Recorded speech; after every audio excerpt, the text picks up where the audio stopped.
ഞാൻ doctor CP Abubakar. Attention deficit hyperactive disorder അല്ലെങ്കിൽ ADHD over diagnose ചെയ്യപ്പെടുന്നു എന്നുള്ളതാണ് ഇന്നത്തെ വിഷയം.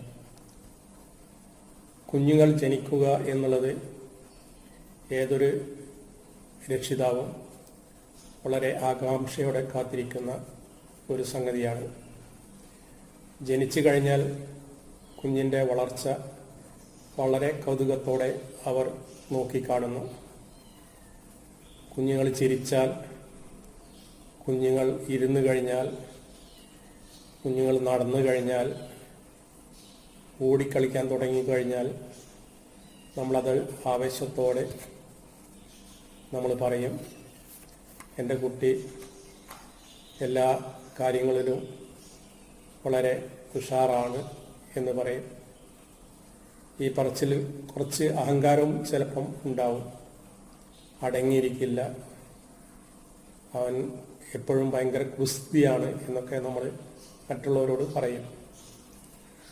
അങ്ങനെ കുട്ടികളെ ഓടിക്കളിക്കുമ്പോൾ കാണുന്ന ഈ സന്തോഷത്തിന് ആയുസ് കുറവായിരിക്കും.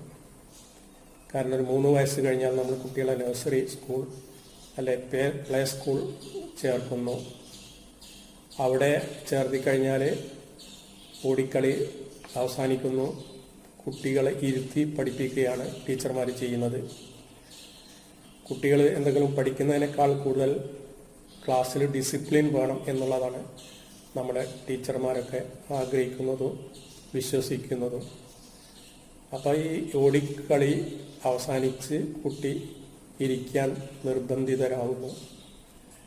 കുട്ടിക്ക് ഇരിക്കാൻ പറ്റിയിട്ടില്ലെങ്കിൽ അവർ പറയും, ഇവൻ അടങ്ങിയിരിക്കാത്ത കുട്ടിയാണ്, ഡോക്ടറെ കാണിച്ച് മരുന്ന് കഴിക്കണം എന്ന് പറഞ്ഞിട്ട് ഡോക്ടർമാരുടെ അടുത്ത് പോകുന്നു. ADHD ഡയഗ്നോസിസ് ചെയ്യപ്പെടുന്നു.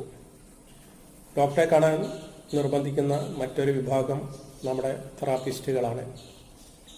തെറാപ്പി എന്ന് പറയുന്നത് മേശയ്ക്ക് ഇരുവശവും മുഖാമുഖം ഇരുന്നു കൊണ്ട് നടക്കേണ്ട ഒരു കാര്യമാണ് എന്നാണ് തെറാപ്പിസ്റ്റുകൾ വിശ്വസിക്കുന്നത്. അത് സ്പീച്ച് തെറാപ്പി ആയാലും ഓക്കുപേഷണൽ തെറാപ്പി ആയാലും മുഖാമുഖം ഇരുന്ന് നടക്കേണ്ട ഒരു കാര്യമാണ് എന്ന് അവർ വിശ്വസിക്കുന്നു.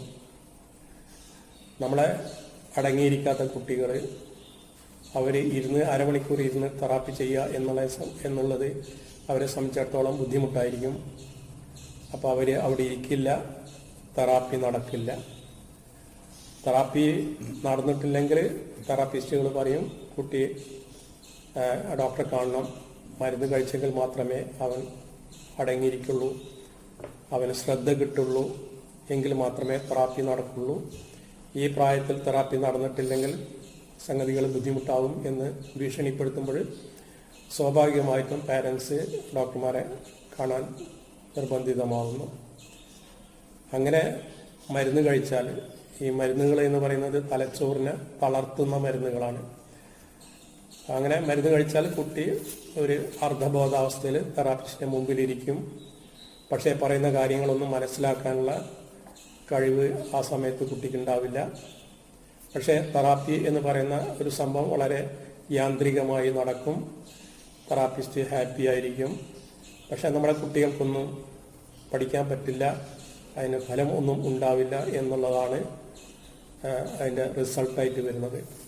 അപ്പോൾ സ്കൂളിലെ പഠനമായാലും തെറാപ്പി ആയാലും ഈ 2 കാര്യങ്ങളും നടക്കാതെ പോകും നാം ഇത്തരം മരുന്നുകൾ കഴിച്ചാൽ.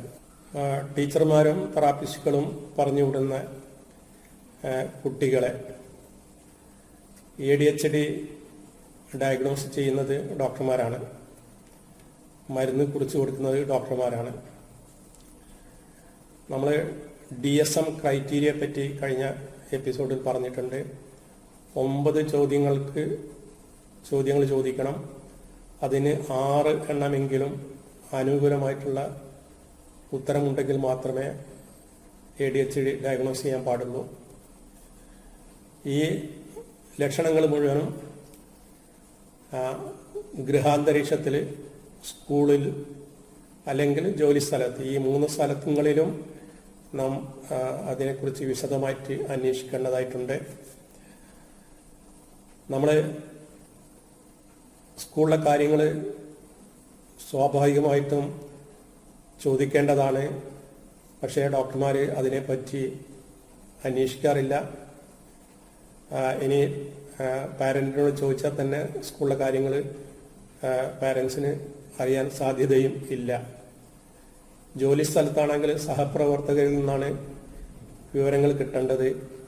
അത് കളക്ട് ചെയ്യാനുള്ള സാധ്യത ഇന്നത്തെ ഒരു സെറ്റപ്പിൽ ഡോക്ടർമാർക്കില്ല.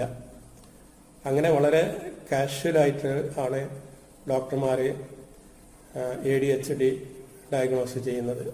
ബോഡിലി കൈനസ്തെറ്റിക് ഇൻ്റലിജൻസ് ഉള്ള കുട്ടികൾ എപ്പോഴും ആക്റ്റീവായിരിക്കും. അവർ കളിക്കാനാണ് അവർക്ക് കൂടുതൽ താല്പര്യം. അവരുടെ ശരീരത്തിൽ ഹൈ എനർജി ലെവലാണ് ഉണ്ടാവുക എന്നൊക്കെ നാം കഴിഞ്ഞ എപ്പിസോഡിൽ മനസ്സിലാക്കിയതാണ്. ഡോക്ടർ സ്റ്റീഫൻ ഗുഫാൻഡി എന്ന് പറയുന്ന ഫിസിഷ്യൻ പറയുന്നത് DSM-ന്റെ 9 മാനദണ്ഡങ്ങളിൽ 5 എണ്ണവും ബോഡിലി കൈനസ്തെറ്റിക് ഇൻ്റലിജൻസ് ഉള്ള കുട്ടികളുടെ ലക്ഷണങ്ങൾ ആണ് എന്നുള്ളതാണ്. അപ്പോൾ 9-ൽ 5 എണ്ണം ബോഡിലി കൈനസ്തെറ്റിക് ഇൻ്റലിജൻസിൻ്റെ ലക്ഷണങ്ങളാണ്. 9-ൽ 6 എണ്ണം കിട്ടിക്കഴിഞ്ഞാൽ അദ്ദേഹത്തിന് ADHD ഡയഗ്നോസിസ് കിട്ടുന്നു. ചുരുക്കത്തിൽ ADHD എന്ന് പറയുന്ന രോഗാവസ്ഥയും ബോഡിലി കൈനസ്തെറ്റിക് ഇൻ്റലിജൻസ് എന്ന് പറയുന്ന കുട്ടികളുടെ സവിശേഷ ബുദ്ധിയും തമ്മിൽ വേർതിരിക്കുന്ന അതിർവരമ്പ് വളരെ ലോലമാണ് എന്നുള്ളത് നാം തിരിച്ചറിയുക. കീത്ത് കോണേഴ്സ് എന്ന് പറയുന്ന അമേരിക്കൻ സൈക്കോളജിസ്റ്റാണ് ADHD എന്ന് പറയുന്ന ഒരു രോഗത്തിന് ഒരു ഒഫീഷ്യൽ ഡയഗ്നോസിസിന് സഹായിച്ചത്. ഇന്ന് നമ്മൾ DSM ക്രൈറ്റീരിയയിൽ പറയുന്ന 9 ലക്ഷണങ്ങൾ അത് ഉണ്ടാക്കിയത് ഈ കീത്ത് കോണേഴ്സ് എന്ന് പറയുന്ന സൈക്കോളജിസ്റ്റാണ്. അല്ലെങ്കിൽ അദ്ദേഹത്തിൻ്റെ ശ്രമഫലമായിട്ടാണ് ADHD ഒരു ഒഫീഷ്യൽ ഡയഗ്നോസിസ് തലത്തിലേക്ക് എത്തുന്നത്. ചുരുക്കത്തിൽ ADHDയെക്കുറിച്ച് ഏറ്റവും നന്നായി അറിയുന്ന, ആധികാരികമായി സംസാരിക്കാൻ കഴിയുന്ന ഒരാളായിരുന്നു കീത്ത് കോണേഴ്സ് എന്നുള്ളത് നാം മനസ്സിലാക്കുക. കോണേഴ്സിൻ്റെ വാക്കുകൾ ശ്രദ്ധിക്കുക. മറ്റ് യൂറോപ്യൻ രാജ്യങ്ങളെ അപേക്ഷിച്ച് US-ൽ ADHD ഡയഗ്നോസിസ് വളരെ കൂടുതലാണ്. രക്ഷിതാക്കൾ പറയുന്നത് അനുസരിച്ചാണ് ഡോക്ടർമാർ ADHD ഡയഗ്നോസ് ചെയ്യുന്നത്. രക്ഷിതാക്കൾ പറയുന്നതോ തെളിവില്ലാതെയാണ്, അധ്യാപകരോട് അന്വേഷിക്കാതെയാണ് പലപ്പോഴും രക്ഷിതാക്കൾ പറയുന്നത്. ഡോക്ടർമാരാണെങ്കിൽ കുട്ടിയുടെ ഹിസ്റ്ററി തീരെ എടുക്കുന്നില്ല. കുട്ടിയെ ഒരു 6 മാസമെങ്കിലും നിരീക്ഷിക്കണം എന്നുള്ളത് ഇതിൻ്റെ ഒരു കണ്ടീഷനാണ്. ആ നിരീക്ഷണം ഇവിടെ നടക്കുന്നില്ല. ചുരുക്കത്തിൽ അതിശയോക്തിപരമായിട്ടുള്ള ഒരു ഡയഗ്നോസിസാണ് ഡോക്ടർമാർ നടത്തുന്നത്. ADHD ഡയഗ്നോസ് ചെയ്യണമെങ്കിൽ ഡോക്ടർമാർക്ക് പരിശീലനം വേണം, അധ്യാപകർക്ക് പരിശീലനം വേണം, അവരുമായിട്ടുള്ള ഇൻ്റർവ്യൂ നടക്കണം. കുട്ടിയുടെ ചുറ്റുപാടുകൾ, വീട്ടിലായാലും സ്കൂളിലായാലും ചുറ്റുപാടുകളെക്കുറിച്ച് വളരെ വിശദമായി അന്വേഷിക്കണം. കുട്ടികളുടെ സമ്മർദ്ദങ്ങൾ കുറക്കണം. കാരണം സമ്മർദ്ദത്തിന് അടിമപ്പെടുന്ന കുട്ടികൾ ഇത്തരം അറ്റൻഷൻ ഡെഫിഷ്യൻസി ഒക്കെ കാണിച്ച് എന്ന് വരാം. ഒരു അറ്റകൈക്ക് മാത്രമേ ADHD ഡയഗ്നോസ് ചെയ്യാൻ പാടുള്ളൂ. പക്ഷേ ഇന്ന് ഡോക്ടർമാർ ചെയ്യുന്നത് ഒരു ഓട്ടോമാറ്റിക് റിഫ്ലക്സ് പോലെ വളരെ വേഗതയിലുള്ള ഒരു ഡയഗ്നോസിസാണ്. കുട്ടി അടങ്ങിയിരിക്കുന്നില്ല എന്ന് കേൾക്കുന്നതോടുകൂടി തന്നെ ഡോക്ടർമാർ ADHD ഡയഗ്നോസ് ചെയ്യുന്നു. ഇന്നത്തെ നിലക്ക് പോവുകയാണെങ്കിൽ അമേരിക്കയിൽ 18 വയസ്സിന് താഴെയുള്ള 15% ആൾക്കാരിൽ ഒരു ADHD ലാബിൽ ഉണ്ടാവും എന്നാണ് കോണേഴ്സ് ഭയപ്പെടുന്നത്. അദ്ദേഹം ഉപദേശിക്കുന്നത് രക്ഷിതാക്കളായാലും അധ്യാപകരായാലും ഡോക്ടർമാരായാലും തെറാപ്പിസ്റ്റുകളായാലും സമ്മർദ്ദങ്ങളെ അതിജീവിക്കണം. അല്ലെങ്കിൽ ADHD ഡയഗ്നോസിസ് ചെയ്യാനുള്ള ധാരാളം സമ്മർദ്ദങ്ങൾ പല ഭാഗത്തുനിന്നും ഉണ്ടാവും. അതിനെ അതിജീവിക്കാൻ ഈ 4 കൂട്ടരും പഠിക്കേണ്ടതാണ് എന്നാണ് പറയുന്നത്. ഇറ്റലിയിൽ ഗവൺമെൻറ്റിൻ്റെ കീഴിൽ വർക്ക് ചെയ്യുന്ന റീജിയണൽ റഫറൽ സെൻറ്ററിൽ മാത്രമേ ADHD ഡയഗ്നോസ് ചെയ്യാൻ പാടുള്ളൂ. എന്നുവെച്ചാൽ ഏതൊരു ഡോക്ടർക്കും ADHD ഡയഗ്നോസ് ചെയ്യാൻ അവിടെ അധികാരമില്ല. സംശയിക്കുന്ന ആൾക്കാരെ ഈ റീജിയണൽ സെൻറ്ററിലേക്ക് റെഫർ ചെയ്യണം ഡോക്ടർമാർ. അവിടെ വെച്ചിട്ട് മാത്രമേ ഡയഗ്നോസിസ് നടക്കുള്ളൂ. ഡയഗ്നോസിസ് രീതി എന്ന് പറയുന്നത് 6 മാസമെങ്കിലും കുട്ടിയെ നിരീക്ഷിക്കും. മറ്റുള്ള മാർഗങ്ങൾ നമ്മൾ ADHD അല്ലെങ്കിൽ ബോഡിലി കൈനസ്തെറ്റിക് ഇൻ്റലിജൻസിൻ്റെ കാര്യങ്ങൾ പറഞ്ഞപ്പോൾ അത്തരം കുട്ടികൾക്ക് ആവശ്യമായിട്ടുള്ള കുറേ എക്സസൈസുകളെ കുറിച്ച് നാം പറഞ്ഞിട്ടുണ്ട്. അപ്പോൾ അത്തരം എക്സസൈസുകളൊക്കെ ചെയ്തിട്ട് എന്നിട്ടും ഇയാൾക്ക് അടങ്ങിയിരിക്കാൻ പറ്റുന്നില്ല എങ്കിൽ മാത്രമേ ഒരു ഒറ്റകൈ ഒരു ലാസ്റ്റ് റിസോർട്ട് എന്നുള്ള നിലക്ക് മാത്രമേ ADHD ഡയഗ്നോസ് ചെയ്യപ്പെടാൻ പാടുള്ളൂ. ADHD ഡയഗ്നോസിസ് എന്തിനാണ് എന്നുള്ളൊരു ചോദ്യവും പല ഭാഗങ്ങളിൽ നിന്നും ഉയർന്നു വരുന്നുണ്ട്. ഒരു വ്യക്തിയുടെ വിവാഹം ജീവിതത്തിൽ അല്ലെ അവരെ ജോലിക്ക് അല്ലെ കുടുംബജീവിതം നയിക്കുന്നതിന് ഒരാളുടെ ഹൈപ്പർ ആക്ടിവിറ്റി തടസ്സം നിൽക്കുന്നില്ലെങ്കിൽ അയാൾക്ക് എന്തിനാണ് ഒരു ADHD ലാബൽ എന്ന് പലരും ചിന്തിക്കാൻ തുടങ്ങിയിട്ടുണ്ട്. 2017 കോണേഴ്സ് മരിക്കുന്നതിന് മുമ്പേ അദ്ദേഹം ഈ ADHD ഓവർ ഡയഗ്നോസിസിനെ കുറിച്ച് വളരെ സങ്കടപ്പെട്ടുകൊണ്ട് പറയുകയുണ്ടായി.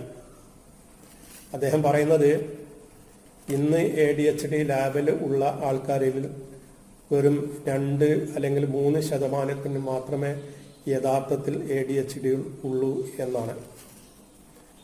ഈ ADHD ഓവർ ഡയഗ്നോസിസിന് കാരണമായി അദ്ദേഹം കണ്ടെത്തിയത് നമ്പർ 1 ശാസ്ത്രം അല്ലെങ്കിൽ പ്രത്യേകിച്ച് വൈദ്യശാസ്ത്രം ഇന്നൊരു കച്ചവടമായി മാറി എന്നുള്ളത്. 2 ഡോക്ടർമാർ രോഗനിർണയം നടത്തുന്നത് വളരെ അലക്ഷ്യമായിട്ടും വളരെ പ്രാകൃതമായിട്ടുള്ള രീതിയിലാണ്. 3 ഡോക്ടർമാരുടെ പേരിൽ മരുന്ന് കമ്പനിക്കാരുടെ സ്വാധീനം വളരെ വർദ്ധിച്ചതാണ്. റിച്ചാർഡ് ഫീ എന്ന് പറയുന്ന ഒരു 24-കാരൻ ഒരു തെറ്റായ ADHD ഡയഗ്നോസിസിന്റെ ഫലമായിട്ട് മരുന്ന് കഴിക്കുകയും ആ മരുന്നിന്റെ ഒരു സൈഡ് ഇഫക്റ്റ് എന്നുള്ള നിലക്ക് അദ്ദേഹം സൂയിസൈഡ് ആത്മഹത്യ ചെയ്യുകയും ചെയ്തു. ഇതിൽ ഉണ്ടായ ഒരു ഷോക്കിൽ നിന്നാണ് ഈ കോണേഴ്സ് ഡോക്ടർമാരുടെ ഈ ഓവർ ഡയഗ്നോസിസിനെ കുറിച്ച് ഇത്രയും വൈകാരികമായി പൊട്ടിത്തെറിച്ചത്. മറ്റൊരു കാര്യം, ADHD ഡയഗ്നോസ് ഉണ്ടെങ്കിൽ തന്നെ മരുന്നില്ലാതെ തന്നെ നമുക്ക് ADHD മാനേജ് ചെയ്യാവുന്നതാണ്.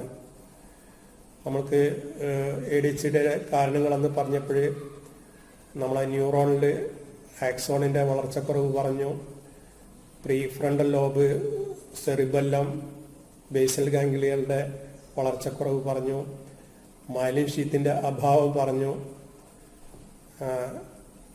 അപ്പോൾ ഇത്തരം ബ്രെയിനിൻ്റെ വളർച്ചക്കുറവ് പരിഹരിക്കാൻ ആവശ്യമായ ധാരാളം എക്സസൈസിനെ കുറിച്ച് നമ്മളന്ന് പറഞ്ഞതാണ്. അപ്പോൾ അത്തരം എക്സസൈസുകളൊക്കെ ചെയ്യുകയാണെങ്കിൽ ADHD സിംറ്റംസ് കുറയും.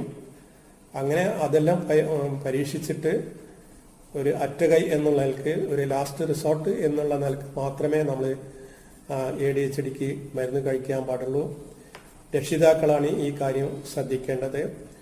ഒരു കുട്ടിക്ക് ADHD ഡയഗ്നോസ് ചെയ്താൽ പോലും മരുന്നില്ലാതെ എങ്ങനെ മാറ്റണം എന്നുള്ളതിനെ കുറിച്ച് രക്ഷിതാക്കളാണ് ചിന്തിക്കേണ്ടത് എന്ന് ഒരിക്കൽ കൂടി ഓർമ്മപ്പെടുത്തുകയാണ്.